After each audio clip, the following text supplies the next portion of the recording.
رب اشرح لی صدری ویسر لی امری واحلل عقدۃ من لسانی یفقہوا قولی ربی زدنی علما ربی زدنی علما ربی زدنی علما۔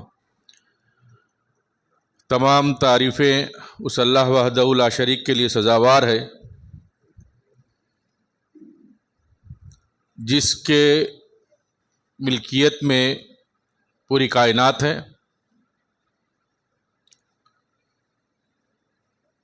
در حقیقت صحت کے تعلق سے آپ کے سامنے لے کے آیا ہوں، زیادہ وقت نہیں لوں گا۔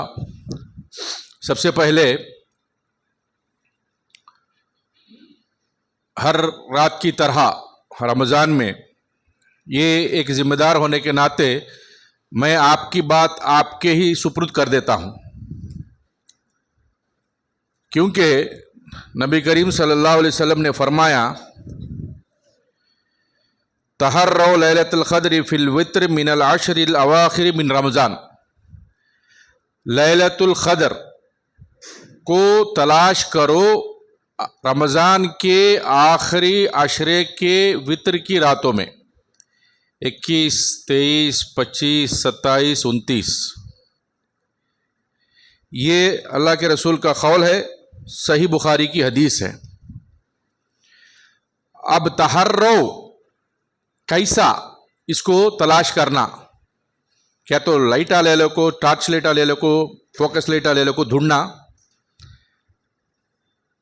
تلاش کرنے کا مقصد کیا ہو،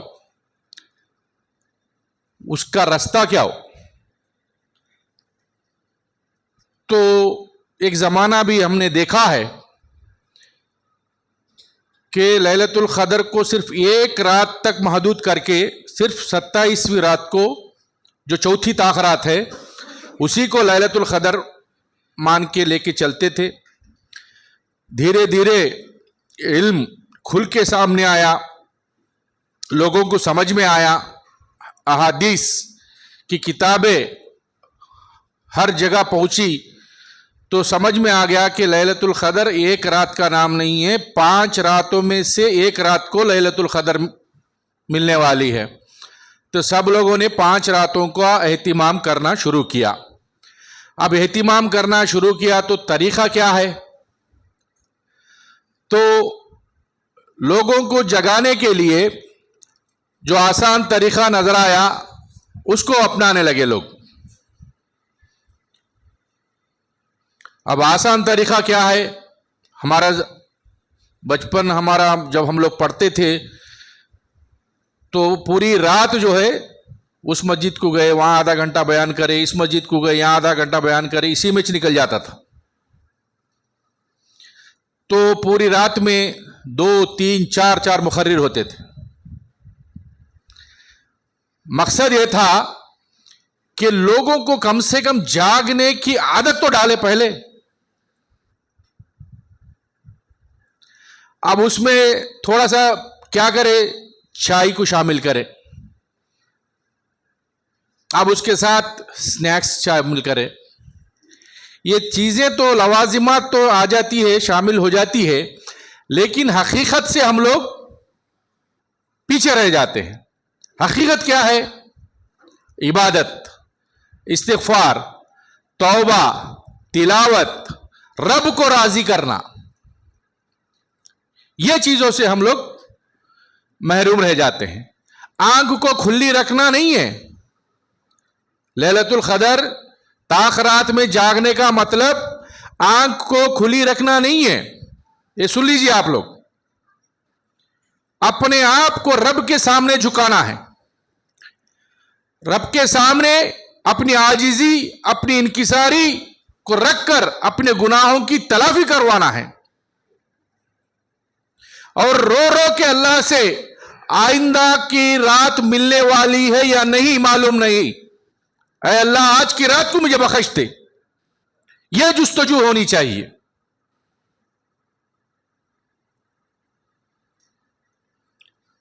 اب اس کا ماحول بنانے کے لیے ہم انتظامیہ ہر ممکنہ کوشش کر کے آپ لوگوں کو اندر پھرتی لا کے، چستی لا کے، تھوڑا سا آپ کو جو ہے